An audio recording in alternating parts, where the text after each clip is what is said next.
नमस्कार दोस्तों, आप सब कैसे हैं? आई होप आप सब अच्छे होंगे और खूब मन लगा के पढ़ाई भी कर रहे होंगे। जैसा कि आप सब जानते ही हैं कि हम अब व्याकरण पढ़ रहे हैं।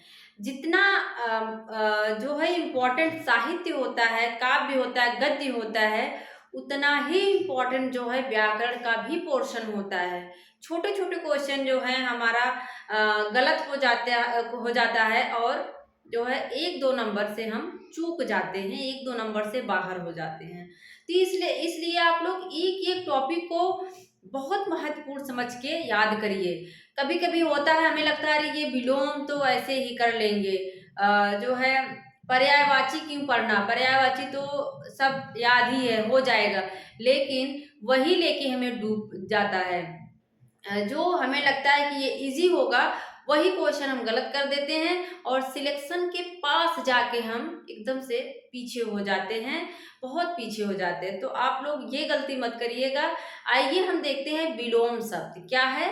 विलोम शब्द है जो हमने लिखा है, ये बहुत ही इम्पोर्टेंट है। आप देखेंगे कि कहीं न कहीं किसी एग्ज़ाम में ये ज़रूर पूछे गए हैं। तो आइए देखते हैं क्या है ऋजु। ऋजु का विलोम क्या होगा? वक्र। एक चीज़ जानिएगा आप सब, विलोम में जो है, जो शब्द जिस भाषा का है, उसी का जो है उल्टा होता है। ये नहीं कि आप कोई तत्सम शब्द है तो आप उसका विलोम जो है तद्भव में लिख दे तद्भव वाला सही कर देंगे, ऐसा नहीं होता है। अगर आपको विलोम जो है तद्भव में पूछ रहा है तो आप उसका आंसर, उसका विलोम तद्भव में ही देंगे। अगर वो तत्सम में पूछ रहा है तो उसका विलोम तत्सम होगा, तत्सम शब्द ही रहेगा। और फारसी शब्द है कोई तो फारसी में रहेगा। तो इस चीज का आप लोग ध्यान रखिएगा। जैसे अगर आपको यहाँ पे हमने लिखा है आलोक का क्या होगा? तिमिर होगा। आलोक का क्या होगा? तिमिर होगा। लेकिन अगर प्रकाश दे दे, उजाला दे दे, ये शब्द आपको लगेगा आलोक मतलब प्रकाश होता है, तिमिर मतलब अंधकार, सॉरी, अंधकार दे दे, अगर अंधकार दे दे, अंधेरा दे दे, तो ये शब्द गलत होंगे क्योंकि वो शब्द क्या है? तद्भव है। तिमिर क्या है? यहाँ तत्सम है, तत्सम शब्द ही वो उठा के पूछ रहा है। आलोक का उल्टा क्या होगा? विलोम क्या होगा? तो उसका जो विलोम होगा वो भी तत्सम शब्द ही रहना चाहिए। इस चीज पे आप लोग ध्यान रखेंगे तो विलोम शब्द कभी गलत नहीं होगा। आइए देखते हैं ऋजु। ऋजु का मतलब क्या होता है? ऋजु, इसका उल्टा क्या है? वक्र। ऋजु का क्या है? वक्र है। तो एकदम जहन में बैठा लीजिए, ऋजु, ऋजु का वक्र मतलब और कोई टेढ़ा मेढ़ा सीधा ऐसा कोई शब्द दे तो उस पर टिक नहीं करना है। ऋजु का क्या होगा? वक्र शब्द होगा, अर्थात तत्सम शब्द ही इसका उल्टा होगा। पौरुष, अब पौरुष को कोई पुरुष मत समझ लेना कि पुरुष लिखा है उसका उल्टा दे दे नारी, तो आप लोग क्या लगा के आ जाओ नारी और कहो कि मेरा क्वेश्चन सही है, मैं आयोग जाऊंगा। जो है पुरुष का होता है नारी, तो ये पुरुष नहीं पौरुष है। पौरुष मतलब होता है कठोर, उसी से शायद पुरुष शब्द बना है। पुरुष जो है, पौरुष जो है, उसका अर्थ जो होता है कठोर, क्या होता है? कठोर होता है। और उसका जो विलोम होगा वो क्या होगा? कोमल होगा। पुरुष थोड़ा कठोर होते भी हैं। देखो जो माँ होती है, माँ की ममता वो बड़ी कोमल होती है, लेकिन जो पिता होता है वो थोड़ा सा कठोर होता है। तो पौरुष का मतलब कठोर और उसका उल्टा क्या होगा? कोमल हो जाएगा। उत्थान, उत्थान का क्या होगा? पतन। उत्थान मतलब किसी चीज, किसी का विकास होना, आगे बढ़ना। पतन मतलब उसका नाश होना, पीछे हो जाना। ठीक है, उत्थान पतन। अब ये चीज वेरी इंपॉर्टेंट है। अभी एआरओ का जो पेपर हुआ था 2025 वाला ही, उसमें पूछा था अभिज्ञ का उल्टा क्या होगा या उसका विलोम क्या होगा। तो इसमें बहुत सारे लोग कंफ्यूज होते हैं, अभिज्ञ का विज्ञ कर देते हैं, बहुत ही ज्यादा प्रॉब्लम होती है। तो यहाँ पे आप समझ लीजिए कि जो एक विवाद हुआ था, आप देखेंगे कि महावीर प्रसाद द्विवेदी ने अनिस्थिरता शब्द का प्रयोग कर दिया था। तो वहीं से आप लोग इसको भी समझिए, अनिस्थिरता शब्द का प्रयोग कर दिया था, जिसके विरोध में बाल मुकुंद ने जो है एक लेख निकाला था कि अनिस्थिरता शब्द कोई शब्द नहीं होता है। तो अगर आप देखें तो जैसे अभिज्ञ दिया है, यहाँ पर अभिज्ञ दिया है, तो अगर आ शब्द क्या है? ये आ स्वर है, स्वर।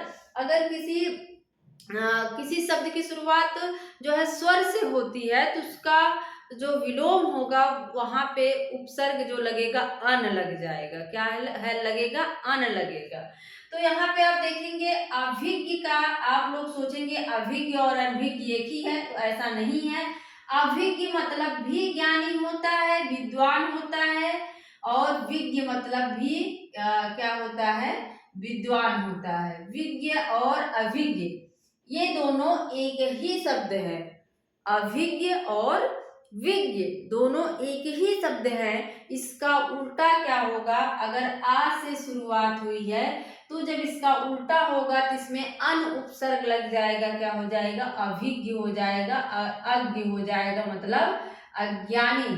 जिसके पास कोई ज्ञान नहीं है, अज्ञानी है, वही है अनभिज्ञ। कहते हैं कि बहुत अनभिज्ञ है। तो आप लोग अभिज्ञ को और अनभिज्ञ को एक मत कर दीजिएगा।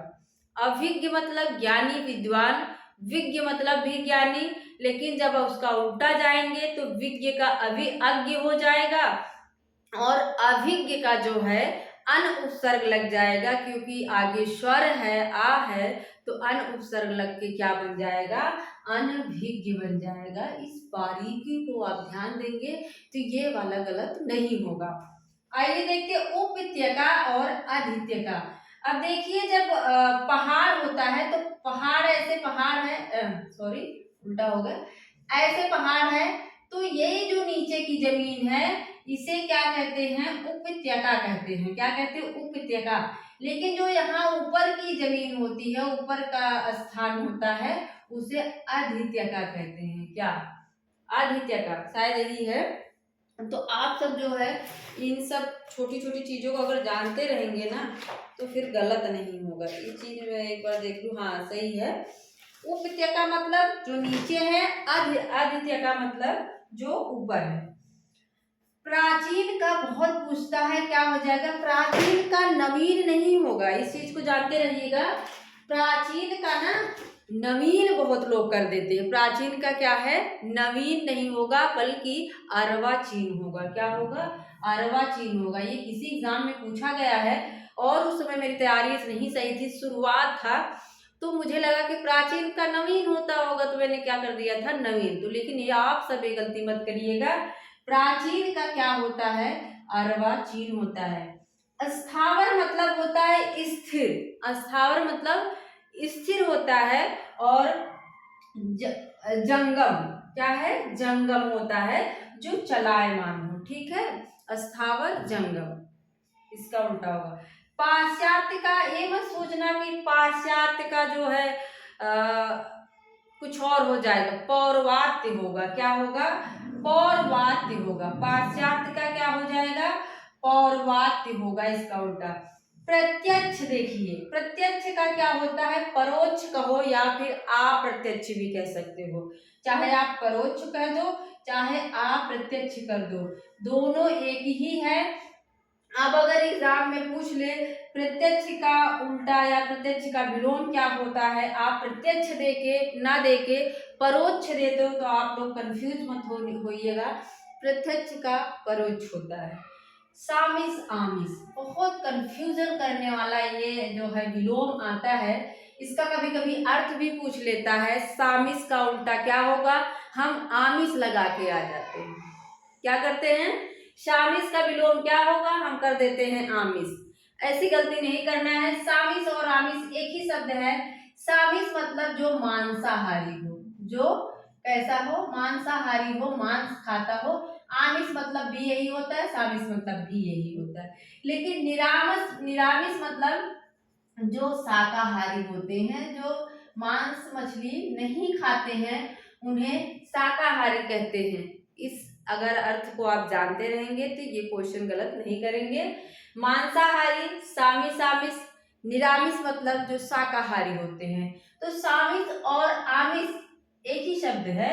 और देखो मिस, जो मिस होता है मांसाहारी, मिस यहाँ भी है, तो सामिस, सामिस जो है ये अपोजिट नहीं है, ना ही आमिष अपोजिट है।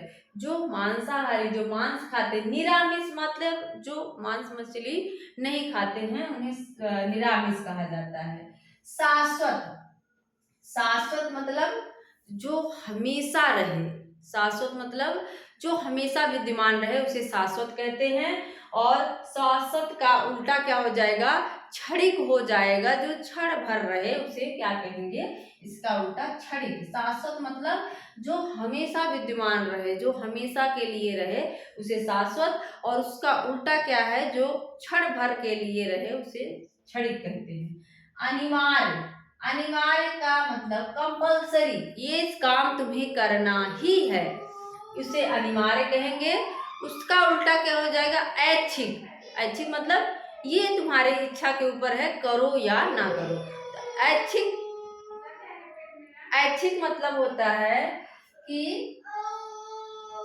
ये हमारे ऊपर है, क्या है, ये हमारे ऊपर है, हमें करना है कि नहीं। और कंपल्सरी मतलब अनिवार्य है, ठीक है। आलोक, आलोक, आलोक का उल्टा क्या होता है, तिमिर। आलोक का उल्टा क्या होता है, तिमिर होता है। आलोक मतलब होता है प्रकाश, और तिमिर का मतलब होता है अंधकार। क्या है, अंधकार। अब आप लोगों को तिमिर ना देख के अंधकार दे दे तो उस पे टिक नहीं। अगर तिमिर भी है अंधकार भी है तो आप सब क्या है, तिमिर को टिक करेंगे, अंधकार को नहीं। क्यों, क्योंकि आलोक जो है तत्सम शब्द है तो उसका उल्टा भी तत्सम होना चाहिए। इति का देखो कहते हैं इति सिद्धम, लास्ट में लिख देते हैं। इत का मतलब समाप्त हो जाना ना, समाप्त हो गया, ये कार्य कर रहा था, समाप्त, इति सिद्धम। और शुरुआत को क्या कहते हैं, अथ कहते हैं। शुरुआत को क्या कहते हैं, अथ कहते हैं। अथ का उल्टा इति, इति का उल्टा अथ, ठीक है। कनिष्ठ, ज्येष्ठ। कनिष्ठ मतलब क्या होता है, छोटा। कनिष्ठ मतलब क्या हो गया, छोटा, और ज्येष्ठ मतलब बड़ा। जैसे कहते हैं ये सबसे कनिष्ठ है भाइयों में, और ज्येष्ठ मतलब ये सबसे बड़े हैं। खगोल का क्या होगा, भूगोल होगा।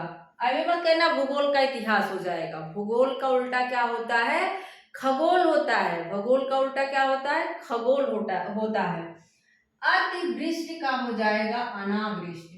अतिवृष्टि मतलब, वृष्टि मतलब होता है बरसात, जहाँ पे बहुत बरसात हो उसे अतिवृष्टि कहते हैं। और जहाँ पर बरसात नहीं होती है उसे अनावृष्टि छाया प्रदेश कहते हैं। आप लोग पढ़े होंगे भूगोल में। जहाँ पे पहाड़ जैसे है, ऐसे पहाड़ है और बादल बने, यहाँ पे टकराने के बाद यहाँ खूब बारिश करते हैं, तो ये क्या है, अतिवृष्टि छाया प्रदेश रहते हैं। लेकिन इधर जो है सूखा सूखा रहता है, इधर क्या हो जाएगा, अनावृष्टि छाया प्रदेश हो जाते हैं। मतलब उधर बारिश अनवृष्टि, अन मतलब उल्टा जो है उसका अर्थ हो जाता है विपरीत, तो अनवृष्टि छाया प्रदेश इधर हो जाते हैं। तो यहाँ से आप इसको लिंक कर सकते हैं। ऐतिहासिक का क्या हो जाएगा, अनैतिहासिक। मैंने बताया अगर किसी शब्द की शुरुआत होती है स्वर से तो उसका उल्टा जो है अन उपसर्ग लग जाता है। तो आप यहाँ ऐतिहासिक देख रहे होंगे, यहाँ अन उपसर्ग लग के अनैतिहासिक हो गया है, अनैतिहासिक। फिर क्या है, कृतज्ञ का कृतघ्न। मैंने कल बताया था, कल वाली क्लास में, जो उपकारों को मानता है उसे कृतज्ञ कहते हैं, जो किए गए उपकार को नहीं मानता उसे क्या कहते हैं, कृतघ्न कहते हैं। तो कृतज्ञ का उल्टा क्या होता है, कृतघ्न होता है। गौरव, गौरव का उल्टा क्या हो जाएगा, लाघव। गौरव का लाघव हो जाएगा, याद रखिए पूछा गया क्वेश्चन है। गौरव का विलोम क्या होता है, लाघव होता है। गणतंत्र का क्या होता है, राजतंत्र होता है। गणतंत्र मतलब जहाँ पे जो है स्वतंत्र हो लोग, अपने राजा को चुनने के लिए स्वतंत्र हो। राजतंत्र मतलब जहाँ पे राजा के जो वंशानुगत राजतंत्र होता है, राजा का बेटा उसका बेटा उसका बेटा राजा बनेगा, उसे राजतंत्र कहते हैं। लेकिन जो भारत देश है कैसा है, ये गणतंत्र देश है। तो यहाँ पे गणतंत्र का मतलब जो स्वतंत्र हो अपने राजा को चुनने के लिए उसे गणतंत्र कहेंगे। और जो वंशानुगत राजा जहाँ पे राज चलता है वहां पे वह उसे राजतंत्र कहते हैं। तो गणतंत्र का उल्टा क्या हो जाएगा, राजतंत्र हो जाएगा। हमने जितना भी बताया दोस्तों ये सब आप लोग अपने दिमाग में बैठा लीजिए, क्योंकि सारे जो हैं बहुत इंपॉर्टेंट है। सभी विलोम की दृष्टि अगर कहीं से भी पूछेगा तो विलोम यहाँ से पूछ सकता है। और मैंने पूरी कोशिश करी है कि उसका अर्थ भी समझाते हुए आपको बता दूं, क्योंकि कभी कभी हमें अर्थ ही नहीं आता है विलोम में, तभी जाके हम गलत करते हैं। तो एक चीज आपको याद रखना है, अगर विलोम तत्सम में पूछ रहा है तो उसका उल्टा भी तत्सम ही शब्द होना चाहिए। अगर वो तद्भव शब्द रखा है तो उसका विलोम तद्भव शब्द ही होना चाहिए। तो मेरी पूरी वीडियो कैसी लगी आप लोग ज़रूर बताइएगा, और पूरी क्लास देखने के लिए बहुत बहुत धन्यवाद। मिलते हैं अगले वीडियो में। Thank you.